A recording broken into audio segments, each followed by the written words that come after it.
আমি মজাক করতে আসিনি দোস্ত, আমিও ভিখারি হয়ে দিনটাকে বুঝতে এসেছি।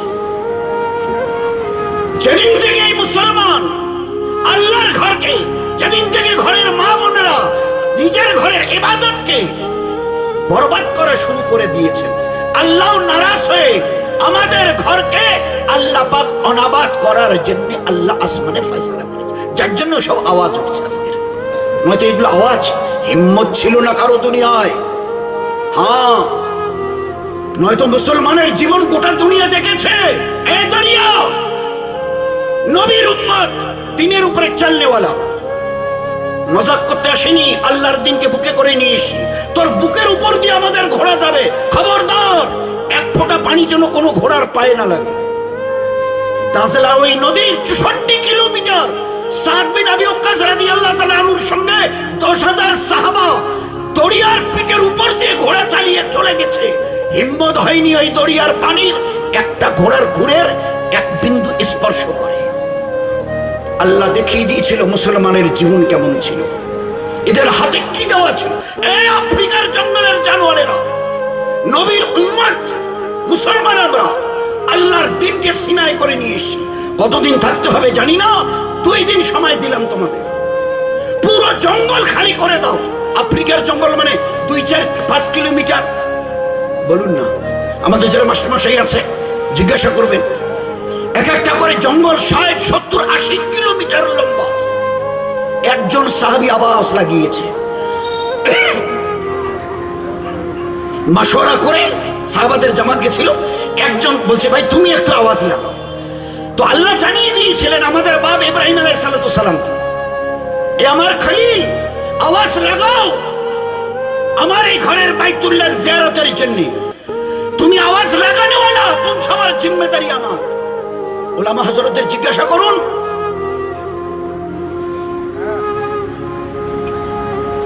যে একজন মানুষের আওয়াজ কতদূর পৌঁছতে পারে, কতদূর যেতে পারে। আল্লাহ বলেছে ও ঈমানওয়ালা আওয়াজ লাগাও। ইব্রাহিম খলিলুল্লাহ আওয়াজ লাগিয়েছেন तमाम দুনিয়ার মানুষের কানে, যে বাচ্চাগুলো মায়ের পেটে ছিল তাদের কানে, যে রূহগুলো আলমে আরওয়াতে ছিল তাদের কাছে আল্লাহ আওয়াজ পৌঁছে দিয়ে দেখিয়ে দিয়েছে। আমাদের আল্লাহ মজাকি আল্লাহ নয়, এই আছে এই নেই, এই আছে এই নেই। আমাদের আল্লাহ মজাকি আল্লাহ নয়। আল্লাহকে তো চেনাই হয়নি, তো মানবো কেন? চেনাই তো হয়নি, তার পাওয়ার কত, মানবো কেন? আফ্রিকার জঙ্গলের জানোয়ারেরা আল্লাহর পেয়ারা দিনকে, নবীর রক্ত ঝরানো দিনকে, লাখো সাহাবাদের গলা কাটা দিনকে বুকে করে নিয়ে এসেছে। 2 দিনের মধ্যে পুরো জঙ্গল খালি করে দিও। আফ্রিকার ওই জঙ্গলে যত হিংস্র যত রকমের হিংস্র জানোয়ার ছিল, এই আওয়াজের পরে কারো হিম্মত হয়নি ওই জঙ্গলে রয়ে যাওয়া। সোনার অক্ষরে হাদিসে পাকের পাতায় লিখছে, মেলায় যেভাবে দল বেঁধে লোক যায়, ওইভাবে জঙ্গল থেকে জানোয়াররা বেরিয়ে ওইভাবে কাতার দিয়ে চলে যাচ্ছে। যে জানোয়ার বাচ্চা প্রসব করেছে সদ্য, মুখে কামড়ে ধরে বেরিয়ে চলে যাচ্ছে। আল্লাহ দেখিয়ে দিয়েছে, এই দরিয়া কি হয়েছে তোর? প্রতি বছর একটা করে এরা নাকি মেয়ে দেয়, অবিবাহিতা কুমারী মেয়ে, আর তারপরে তুই উছলাস পানি। আর হবে না, আমরা মুসলমান এসছি, আর হবে না, কোনদিন আর ভেটি তোর ওখানে চলবে না। তুই যদি আল্লাহর মখলুক হয়ে থাকিস, আমি উমর বলছি, আমার চিঠি পড়, আর তারপরে পানি দুকুল একেবারে ছেয়ে বয়ে যা, নয়তো কিয়ামতের ময়দানে তোর আর আমার মধ্যে মোকাবেলা হবে। আল্লাহ পাকের সামনে একটা চিঠি দিয়েছে নীল দরিয়াকে, যেই চিঠিটা পানিতে একদম পানি বসা ছিল, যেই চিঠিটা পড়েছে নীল দরিয়ার ওই পানিতে, চিঠি পড়ার সঙ্গে সঙ্গে ওই পানি ফুলতে ফুলতে 2 কিনার পর্যন্ত ভরে গেছে। ওই যে 1400 বছর আগে যে পর্যন্ত ভরে ছিল, আজ 1 ইঞ্চি নামেনি। আল্লাহ দেখিয়ে দিয়েছিল এই মুসলমানের তাকত। কতদিন? যতদিন এরা এক আল্লাহর গোলামীকে মনে প্রাণে মেনে নিয়েছিল। দোস্ত, আজও যদি এই মুসলমান আমরা, আমাদের ঘরের মা বোনেরা এক আল্লাহর গোলামীকে মনে প্রাণে যদি আজকের মেনে নি, কসম দিয়ে বলছে 1,00,000 বার সারা দুনিয়া আমাদের গোলামী করতে বাধ্য হবে। যেদিন থেকে এক আল্লাহর গোলামী ছেড়ে দিয়েছি, সারা দুনিয়ার গোলামী করতে আজ আমাদের জীবন যাচ্ছে। যতদিন না ফিরে যাব তার গোলামীতে, অতদিন আমাদের গোটা দুনিয়ার হরেকের গোলামি করতে আমাদের জীবন বাধ্য। ভালো করে শুনি, শেষ ফয়সালা আল্লাহ পাকের। ভালো করে কথাটাকে বুঝিয়ে, মামুলি কথা নয়। মাল্লাহুল মাওলা, মাল্লাহুল মাওলা ফালাহুল কুল। এক আল্লাহকে মেনে নাও, সমস্ত জগৎ তোমাদের কথা মানতে বাধ্য হবে। আমরা এক আল্লাহকে জেনে শুনে ছেড়ে দিয়েছি আজ। তার ইবাদত করবো না, যা হয় হবে, যা হয় হবে পরিণতি নিজের চোখে দেখছি। এরপরেও আমাদের সমাজের কয়টা জওয়ান আজকের মসজিদে দেখতে পাচ্ছেন আপনারা? এরা এখনো বুঝতে পারছে না এই যে বিভিন্ন রঙের আযাব কেন আসছে, কিসের জন্য আসছে, কোত্থেকে আসছে আযাব। এগুলো তো ছিল না। আমি আমার ঘরে পরবাসী, এটা হয় কোনোদিন? হয় কোনোদিন? আল্লাহ দেখিয়ে দিয়েছে। ফিরআউন কোলে কে? বলে একটা ছোট বাচ্চা। বলে এইটাই তো সেই যে বাচ্চাকে আসতে দিবি না বলে ৬০,০০০ বাচ্চাকে জবাই করেছে, ওই বাচ্চা তোর কোলে। হিম্মত, তুই তো মুলকে মিশরের বাদশাহ, সাধারণ পাবলিক নোস। তুই চেয়েছিস যে আমি ও বাচ্চাকে আসতে দেবই না, ৬০,০০০ বাচ্চা জবাই হয়ে গেছে। ওই বাচ্চা আমি আল্লাহ তোর কোলে তুলে দিয়েছি। হিম্মত যদি থাকে তোর, বাদশাহী তাগাত, এই বাচ্চার গায়ে টোকা দিয়ে দেখিয়ে দে। আর আমি যদি আল্লাহ হয়ে থাকি তো আমি আর হেফাজত করে দেখিয়ে দেব। আল্লাহ পাক ফেরাউনের ঘরে এই মুসাকে ছোট থেকে বড় পর্যন্ত প্রতিপালিত করেছে, তার ঘরে রেখে। আজও আল্লাহ আমাদের ওইভাবে হেফাজত করে প্রতিপালিত করে দেখাতে পারে যদি আমরা আল্লাহর আনুগত্যকে মেনে নিই। কিন্তু এরপরে বলে না না, তা আরো এখনো তো পায়ে লাথি খাচ্ছ, এরপরে মাথায় লাথি খাবে। দোষ কারোরই নেই, তোমার বদামলের। জাহারাল ফাসাদু ফিল বাররি ওয়াল বাহর বিমা কাসাবাত আইদিন নাস, বিমা কাসাবাত আইদিন নাস। এই যে এসব যা কিছু শুনছো, অরাজকতা, উল্টো সিধে কথা, এগুলো তোমাদের বদামলের রেজাল্ট, নতিজা। জীবনকে শুধরাও, আমার ইবাদতের মধ্যে নিজেকে পেশ করো, তুলে দাও। আমি আল্লাহ আমার রহমতের সিনায় তোমাদের জড়িয়ে নেব, আমার রহমতের সিনায়, আমার রহমতের কোলে আমি তোমাদেরকে জড়িয়ে নেব। এই জন্য দোস্ত, জীবনটাকে বদলাই। নিয়ত করি 10 বছর থেকে নিয়ে কোন পুরুষ আর 10 বছর থেকে নিয়ে কোন মেয়ে ছেলে আমাদের পুরো সমাজের একজন জনে কেউ বেনামাজি না থাকে। চেষ্টা করবো ইনশাআল্লাহ। একজন পুরুষ কি একজন মেয়ে ছেলে আমাদের সমাজের মধ্যে একজন এরকম না থাকে যে নবীর পেয়ারি সুন্নতের থেকে নিজেকে আলাদা করে রেখেছে।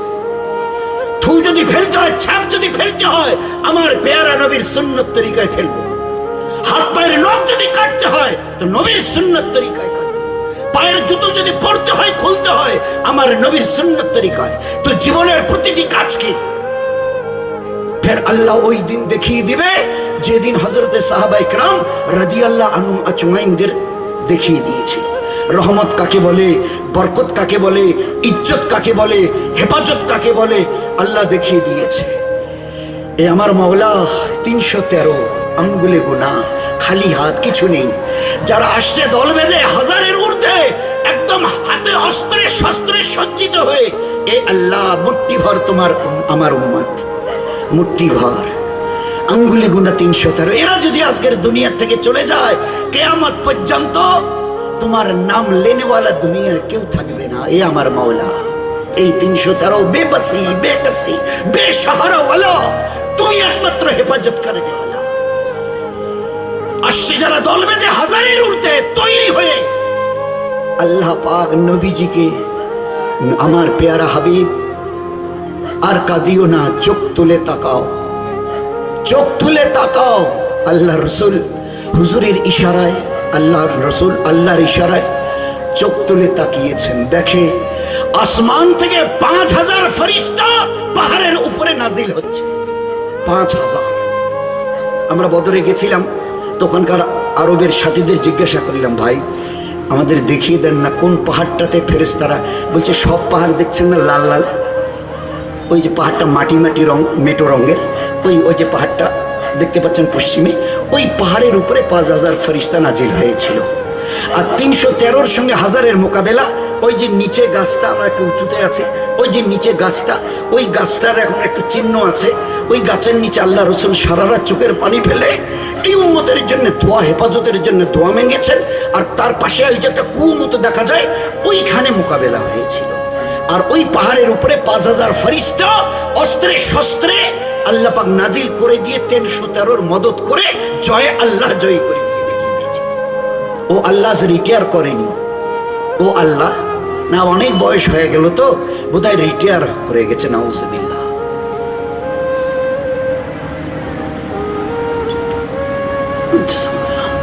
তো এই জন্য ভাই সবার কাছে আমার বড় অনুরোধ, উম্মতের কি দিন গুজরাচ্ছে চিন্তা করতে পারবো না।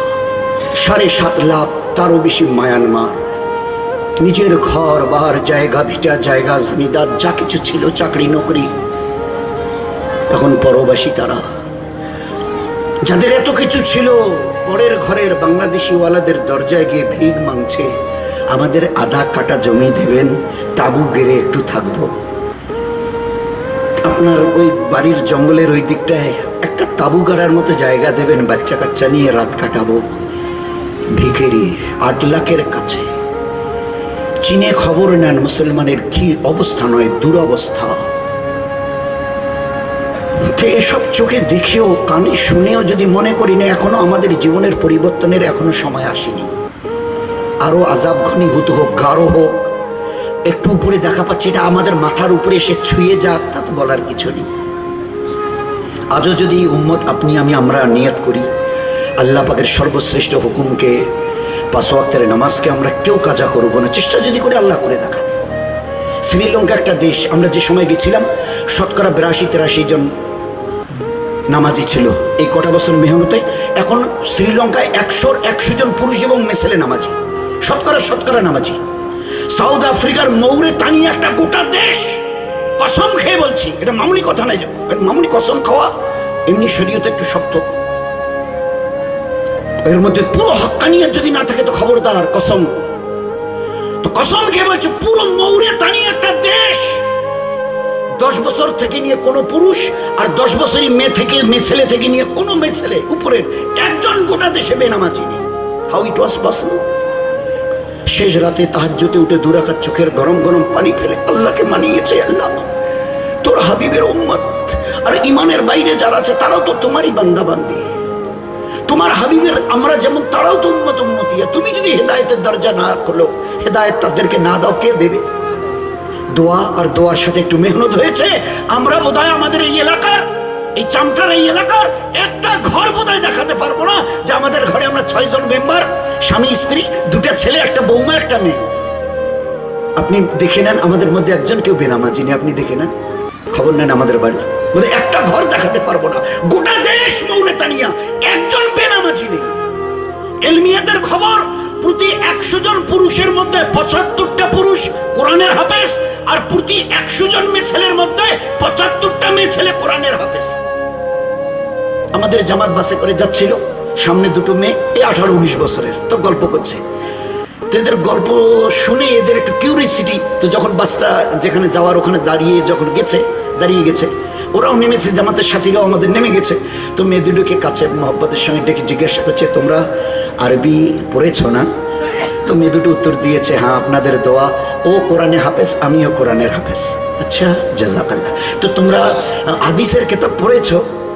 তো এ ওকে দেখিয়ে বলছে এ তিরমিজি শরীফের হাফেজ, আর ও একে দেখিয়ে বলছে এ বুখারী শরীফের হাফেজ। পুরো বুখারী শরীফের হাফেজ আকসার ঘরের মেয়েরা। এ কোন ফরজ, এ কোন ফরজ? ইলমে দিন তো ফরজ, ওই একটু মশা বলে গেছিলেন তালাবুল ইলমে ফরিদা, এ কোন ফরজ? বলে মহাসাব নামাজ কতদিনে ফরজ হয়? তাহলে 10 বছরের ওই ওপাশ থেকে। রমজানের রোজা ফরজ কদিন থেকে? তাহলে 10 বছরের ওপার থেকে। মহাসাব ইলমে দিনকে আল্লাহ ফরজ করেছে ক বছর থেকে? বলে আল্লাহর নবী বলেছে, আমি মাওলানা বলছি না, আল্লাহর নবী বলছে জন্মের দিন থেকে ফরজ। উতলুবুল ইলমা মিনাল মাহদি ইলা লাহাদ, ইলম শিখা ফরজ জন্মের দিন থেকে কবরে যাওয়া পর্যন্ত, ফ্রম ক্রেডেল টু গ্রেভ। বাচ্চা যখন জন্ম নেয় দাদি নানি এসে হাতে নিয়ে দোলায়, আল্লাহ রসুল বলছে ওই দিন, ওই দোলনা, ওই দিন থেকে নিয়ে মৃত্যুর দিন পর্যন্ত। কত বড় ফজিয়াত! এই ইলম নূর দিয়ে ভরা, এই ইলম হেদায়েত দিয়ে ভরা, এই ইলম নেকি আর সওয়াব দিয়ে ভরা, যা থেকে আমরা মুখ ফিরিয়েছি। আজ মাদ্রাসাগুলো, বানাতগুলোর এর মূল্য আমাদের কাছে নেই। এই কোরআনে কারিমের এক একটা হরফ আল্লাহ নেকি থেকে খালি করেনি, একটা অক্ষরকে পর্যন্ত নেকি থেকে খালি করেনি। একটা অক্ষর এমন নেই যে মানুষের জন্য হেদায়েতের রাস্তা দেখায়নি। আমার বাচ্চাকে শরীয়তে অজগর, শরিয়াতে আম, হাস্যতে ইঁদুর পড়াচ্ছি, মানা নেই। কতে কাকাতুয়া, খতে খরগোশ, গতে গরু পড়াচ্ছি, মানা নেই। এতে অ্যান্ড পিপিলিকা, বিতে বি মৌমাছি, সিতে ক্যাট, বিড়াল, ডিতে ডগ, কুকুর পড়াচ্ছি, মানা নেই। আরে ওর সঙ্গে অন্তত পক্ষে আলিফতে আল্লাহ, বেতে বিসমিল্লাহ, কি অসুবিধা আছে? ও তো শুরু আর জানোয়ার ছাড়া অন্য কিছু খুঁজে পাওয়া যায়নি। আর এখানে আল্লাহ, মউত, কবর, আখেরাত, রসুল ছাড়া অন্য কিছু এখানে যোগ হয়নি। যেমন সাহাবাদের ঘরের মা, তাদের জীবন, বাচ্চা কাঁদতো, আমাদেরও মায়েদের কোলে কাঁদে, কি বলে, এই বেটি চুপ চুপ, বাঘ আসবে, ভাল্লুক আসবে, হাতি আসবে। হায় আফসোস, আমরা আমাদের মায়ের কোলে জন্মের দিন থেকে জানোয়ারের নাম শুনে শুনে বড় হচ্ছি। সাহাবা, লক্ষ সাহাবাদের ঘরের মায়েদের কোলে বাচ্চা কাঁদতো, মা বলতো, এ বেটা চুপ, এ বেটি চুপ চুপ, আল্লাহ আসবে, রসুল আসবে, ফরিস্তা আসবে, কিয়ামত আসবে। এই বাচ্চা মায়ের কোলে আল্লাহ, রসুলের, ফরিস্তার কথা শুনে বড় হচ্ছে। আমাদের মায়েদের কোলে তাদের কাছে দিন নেই, যার জন্য জানোয়ারের নাম আমাকে শুনিয়ে শুনিয়ে বড় করাচ্ছে। মা বাচ্চাকে সাহাবাদের, নবীদের জীবনী শুনিয়ে শুনিয়ে ঘুম পাড়াতো। আজকের মা শিবির, টিভির সিরিয়াল শুনিয়ে শুনিয়ে ঘুম পাড়ায়। আর তারপরে যদি কাঁদে তো মোবাইলটা, ওই যে নাচনেওয়ালি, গানেওয়ালি, বেহুদা ছবি, ওইটা চালু করে বাচ্চাটার হাতে দিয়ে বলে, এটা দেখ। বাচ্চা বেশ খুশি হয়ে যায়। বাস তুমি না এখানে যখন যা মন চায় তুমি গিয়ে করো, যতটা ইচ্ছা সময় লাগাও, আমি এই নোংরা ছবি দেখতে দিয়েছো না, আমি ঘন্টার পর ঘন্টা দেখতে থাকবো। আজ আমাদের ঘরের তালিম, বাচ্চাদের তালিম হচ্ছে এটি। সাহাবাদের ঘরের মায়েরা 1 বছরের বাচ্চাকে কোলে বসিয়ে বলতো, বেটা তোর এই হাতকে দিয়েছে বলতো, এই বেটি তোর এই দেখার চোখকে দিয়েছে বলতো। আল্লাহর পরিচয় করাতো। আমরা সিনেমার নায়ক নায়িকা, গায়ক গায়িকার পরিচয় করাচ্ছি মোবাইল হাতে দিয়ে, টিভির চ্যানেল চালু করে দিয়ে। কোথায় থাকবার করা কথা ছিল, আনতুমুল আলাউনা, আনতুমুল আলাউনা, ইন্না হিজবুল্লাহি হুমুল গালিবুন। কোথায় থাকার কথা ছিল সারা দুনিয়ার মানুষের মাথার তাজ হয়ে, আজকের পায়ের কাছেও জায়গা পাচ্ছি না। শুধু ইমান, ইবাদত, আখলাক থেকে গিরে গেছি। এই জন্য ভাই সবাই সবার জন্য দোয়া করি, আল্লাহ তার পেয়ারা দিনকে বুঝবার, আর সবাইকে দিনের উপরে চলবার, আর দুনিয়ার যে হালাত দেখছি এটা সম্পূর্ণরূপে পাল্টাবার আল্লাহ যেন আমাদের তৌফিক দেয়। চেষ্টা করবো ইনশাআল্লাহ। এর সঙ্গে পুরুষদের মাদ্রাসা, মেয়েদের এই যে বানাতগুলো চলছে, যতটা পারি এর জন্য পিছনে থেকে দোয়া। আল্লাহ যাকে যতটা ইস্তেদাদ দিয়েছে এর জন্য একটু হাত বাড়িয়ে মদদার নুসরত, এর বদলে আল্লাহ দুনিয়াও চুকাবে, আখিরাতে চুকাবে। করবো ইনশাআল্লাহ ভাই, সবাই করব। আল্লাহ যেন আমাদের সবাইকে তৌফিক দান করে। ওয়া মা আলাইনা ইল্লা আল বালাগ। আসসালামু আলাইকুম।